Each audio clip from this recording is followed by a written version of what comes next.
لله رب العالمين والعاقبۃ للمتقین والصلاة والسلام علی سید الانبیاء والمرسلین قال اللہ تعالی وتبارک فی القرآن المجید والفرقان الحمید بسم اللہ الرحمن الرحیم والضحى واللیل اذا سجى ما ودعك ربك وما قلى وللآخرة خیر لك من الأولى ولسوف يعطيك ربك فترضى صدق اللہ مولانا العظیم وصدق رسوله النبی الکریم الرؤوف الرحیم اللہم نور قلوبنا بالقرآن وزین اخلاقنا بالقرآن وادخلنا الجنة بالقرآن ونجنا من النار بالقرآن قال اللہ تعالی وتبارک فی شان حبیبہ مخبرا وعامرا ان اللہ وملائکتہ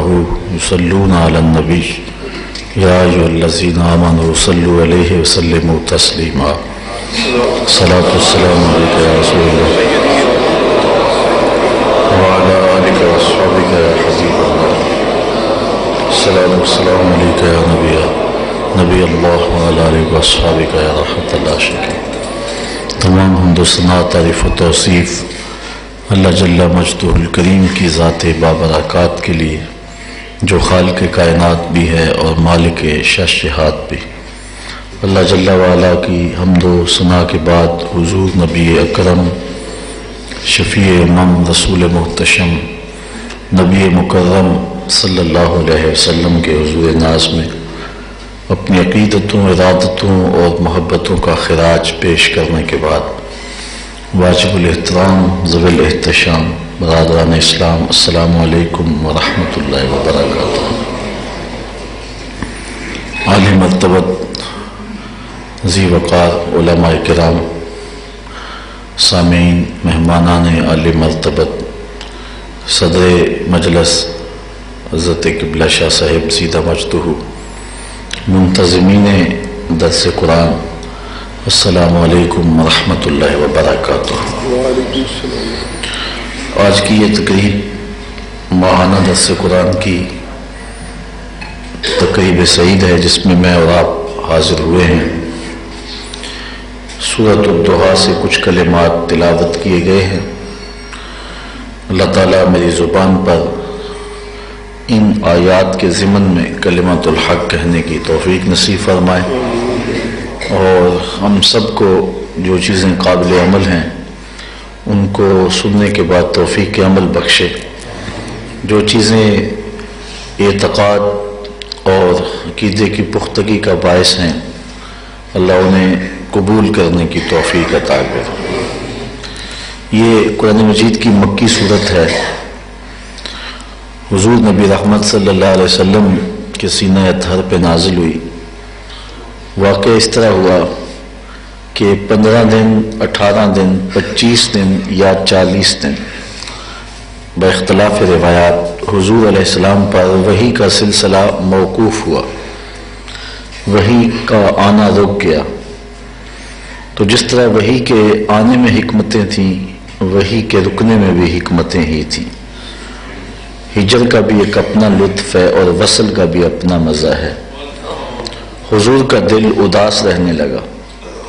جو شخص روزانہ قرآن مجید کی تلاوت کرنے کی عادت رکھتے ہیں انہیں اس بات کا بخوبی اندازہ ہے کہ کسی دن کسی وجہ سے قرآن مجید کی تلاوت نہ کر پائیں تو سارا دن بے چینی رہتی ہے۔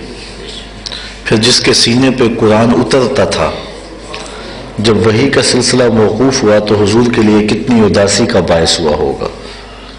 لیکن تکلیف اس وقت دو چند ہو گئی جب کافروں نے بھی طعنہ زنی شروع کر دی اور کہا کہ معاذ اللہ ان کا رب ان سے ناراض ہو گیا اور اس نے انہیں چھوڑ دیا۔ یہ بات حضور کے لیے بہت زیادہ تکلیف کا سبب بنی۔ حضور کا دل دکھا تو جبریل امین یہ آیات لے کے حاضر ہو گئے۔ ارشاد فرمایا والضحیٰ واللیل اذا سجا، چاشت کی قسم اور رات کی جب پردہ ڈالے، ما ودعک ربک وما قلی، کہ تمہیں تمہارے رب نے نہ چھوڑا اور نہ ہی مکروہ جانا۔ کافر تو چند لمحوں اور چند دنوں وحی کے رکنے کے سبب خوش ہوئے، لیکن محبوب شان یہ ہے وَلَلْآخِرَةُ خَيْرٌ لَكَ مِنَ الْأُولَى، اور ہر آنے والی گھڑی گزری ہوئی گھڑی سے بہتر آئے گی، تمہارے لیے ہر لمحہ تمہاری عظمتوں کا ڈنکا بجاتا ہوا ظاہر ہوگا۔ وَلَسَوْفَ يُعْطِيكَ رَبُّكَ فَتَرْضَىٰ، اور آپ کا رب آپ کو اتنا دے گا کہ آپ راضی ہو جائیں گے۔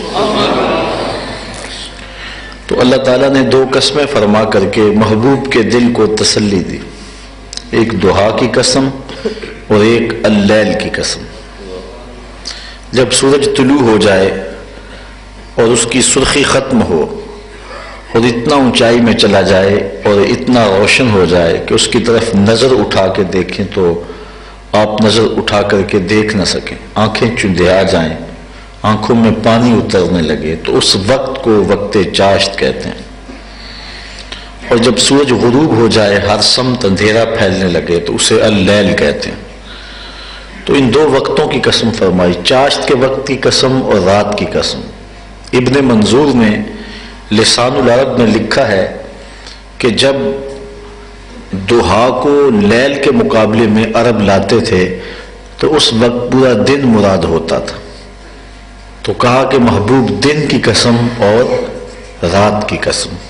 حضرت امام جعفر صادق رضی اللہ تعالی عنہ اس کی تفسیر میں لکھتے ہیں کہ دہا سے مراد یوم طور ہے، جس دن حضرت موسیٰ علیہ السلام سے رب نے کلام فرمایا، اور لیل سے مراد شب معراج ہے۔ کہا محبوب حضرت موسیٰ کے اس دن کی بھی قسم جس دن ان سے کلام کیا گیا تھا، اور معراج کی خلوتوں میں آپ کے رب نے آپ سے بلا کر کے، آپ کو بلا کر کے جو کلام فرمایا تھا، مجھے اس شب کی بھی قسم، آپ کے رب نے آپ کو نہ چھوڑا اور نہ ہی ناپسند کیا۔ اس کی کو بالکل اگر بند کر دیں تو آسان ہوگا۔ تو کہا کہ آپ کے رب نے آپ کو نہ چھوڑا اور نہ ہی ناپسند کیا، نہ ہی مکروہ جانا۔ حضرت شاہ عبدالعزیز مقدس دہلوی بر صغیر پاک و ہند میں بڑا نمایاں اور معتبر نام ہے، تمام مکاتیب فکر کے لوگ انہیں اپنا مقتدا مانتے ہیں۔ ان کی تفسیر عزیزی قرآن مجید پر ایک بڑا خوبصورت اور نمایاں کام ہے۔ انہوں نے کئی اقوال بیان کیے ہیں، اس پر میں دو چار اقوال آپ کے سامنے رکھوں گا۔ آپ فرماتے دہا سے مراد حضور کا یوم ولادت ہے، یوم ولادت ہے، اور لیل سے مراد شب معراج ہے۔ تو کہا محبوب تیری ولادت کے دن کی بھی قسم اور تیرے معراج کے شب کی بھی قسم، تیرے رب نے تجھے نہیں چھوڑا ہے۔ دوسرا قول آپ نے یہ بیان فرمایا ہے کہ دہا سے مراد حضور کے وہ کمالات ہیں جو چٹے دن کی طرح روشن ہیں، جو اپنے بیگانے سارے جانتے ہیں، اپنے بھی مانتے ہیں، بیگانے بھی جانتے ہیں۔ جس طرح سورج کا پلٹنا، چاند کے ٹکڑے ہونا، درختوں کا سلامی دینا، کنکروں کا کلمہ پڑھنا، یہ وہ کمالات ہیں کہ جو چٹے دن کی طرح بالکل واضح اور روشن ہیں۔ اور لیل سے مراد حضور کے وہ کمالات ہیں جہاں تک کسی کی نگاہ ہی نہیں پہنچ سکی، جو رات کی طرح پوشیدہ ہے۔ سب سے زیادہ قربت تو جناب سیدنا صدیق اکبر رضی اللہ تعالیٰ عنہ کو حاصل رہی ہے نا، ان سے بھی کہہ دیا سن لو میری حقیقت کو میرے رب کے علاوہ کوئی نہیں جانتا۔ جب اتنا قرب رکھنے والا شخص بھی ان حقیقتوں کی کنہ تک نہیں پہنچ سکا جو حضور کو دی گئی ہیں، تو پھر میں اور آپ اوقات ہی کیا رکھتے ہیں؟ میرے اور آپ کی حیثیت ہی کیا ہے کہ ہم ترازو لے کے اس کو تولنے بیٹھ جائیں جو تولا نہیں جا سکتا، اس کو ناپنے بیٹھ جائیں جو ناپا نہیں جا سکتا۔ حضرت ابو الحسن رفاعی کا میں نے قول پچھلے درس میں کسی عنوان سے آپ کے سامنے رکھا تھا کہ وہ کہتے ہیں کہ میں روحانی طور پہ وہاں چلا گیا جہاں بہت بلندیاں تھیں اور 7 لاکھ عرش عبور کر گیا، تو آواز آئی کدھر آ رہے ہو؟ تو میں نے عرض کی مالک معراج کی رات جس عرش کی چھاتی پہ محبوب کے قدم آئے تھے اس عرش کی تلاش میں نکلا ہوں۔ تو آواز آئی ارج لا وصول اللہ کا، ابو الحسن پلٹ جاؤ۔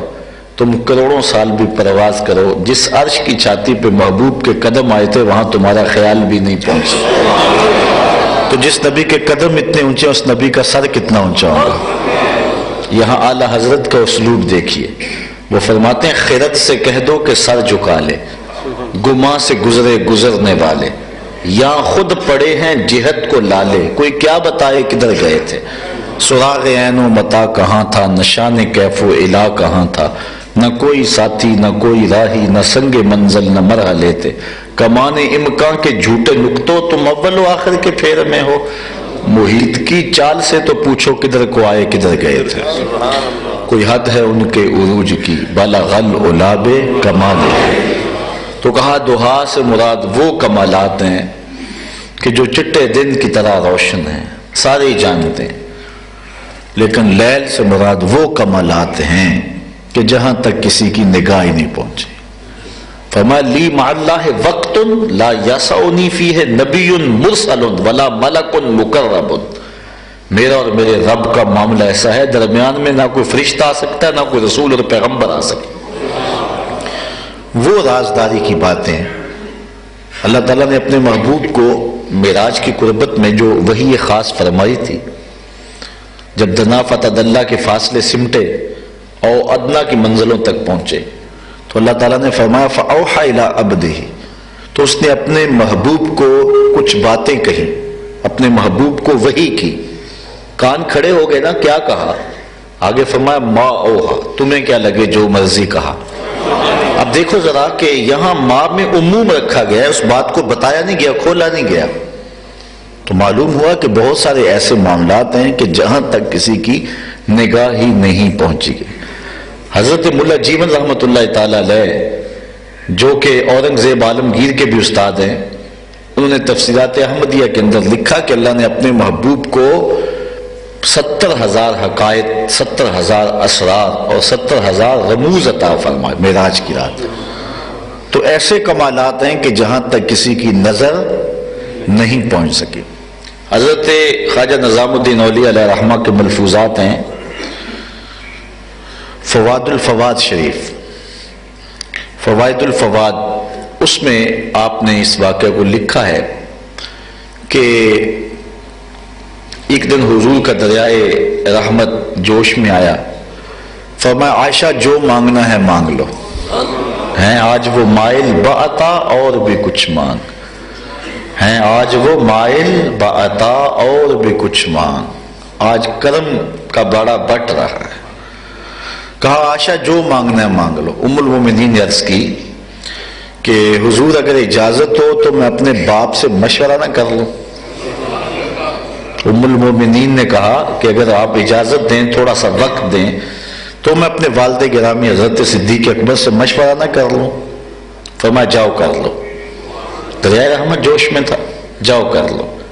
حاضر ہوئی، ساری کہانی سنائی کہ آج دریائے رحمت جوش میں ہے، روانی میں ہے، اور حضور نے فرمایا عائشہ جو مانگنا ہے مانگو۔